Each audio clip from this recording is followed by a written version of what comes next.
राम मंदिर दानपेटी कथित वादावर खासदार संजय राऊत यांनी एक मोठा दावा केलाय। राम मंदिरामध्ये 5 कोटींचा अपहार झाल्याचा दावा राऊतांनी केलाय। मंदिरातील पैसे लुटण्यामागे कोण आहे असा सवाल राऊतांनी केलाय। तसंच त्यांनी भाजप आणि संघावरही आरोप केलाय।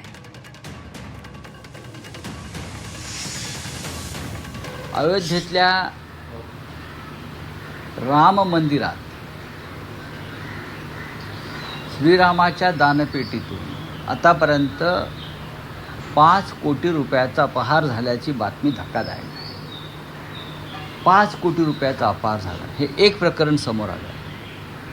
प्रत्यक्ष अयोध्येच्या मंदिरामध्ये रामाच्या दानपेटीतून, त्याला चढावा म्हणतात, तिथे दान म्हणतात, त्या दानपेटीलाच हात घालण्याचं धाडस कोणता हिंदुत्ववादी करू शकेल?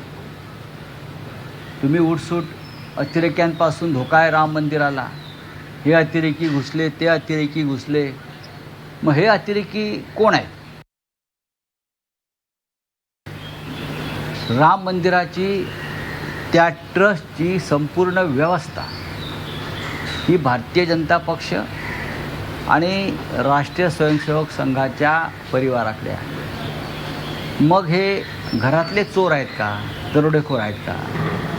याच्याविषयी अद्याप नरेंद्र मोदी, ज्यांना 12 वर्ष झाली प्रधानमंत्री पदाला आणि ज्यांनी एक मोठा सोहळा केला आणि मला वाटतं 8-10 दिवस मंदिरात बसून व्रत आणि तप केलं, त्या मंदिरामध्ये प्रभू श्रीरामाचे 5 कोटी रुपये चोरणारे कोण आहेत?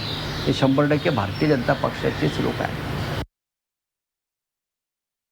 ज्यांनी रामाचं अस्तित्व नाकारलं, ज्यांनी रामाच्या अस्तित्वाचे पुरावे मागितले, अशा काँग्रेसला पाठिंबा देण्याचं पाप हे उभाटा गटाने केलंय। त्यामुळं त्यांनी राम मंदिरावर अश्रू गाळण्याची काही गरज नाही। राम मंदिराची चर्चा करण्यासाठी, राम मंदिराबद्दल भूमिका घेण्यासाठी विश्व हिंदू परिषद, बजरंग दल, राम मंदिर निर्माण ट्रस्ट आहे। राम मंदिर निर्माण ट्रस्टच्या माध्यमातून काही लोकांनी चुकीचं केलं असेल, त्यांच्यावर कारवाई केली जाईल। परंतु ज्यांनी प्रभू रामचंद्रांना विरोध केला, ज्यांनी राम मंदिराच्या आंदोलनाची खिल्ली उडवली, अशा उभाटा गटाला, संजय राऊतांना त्यावर बोलण्याचा अधिकार नाही।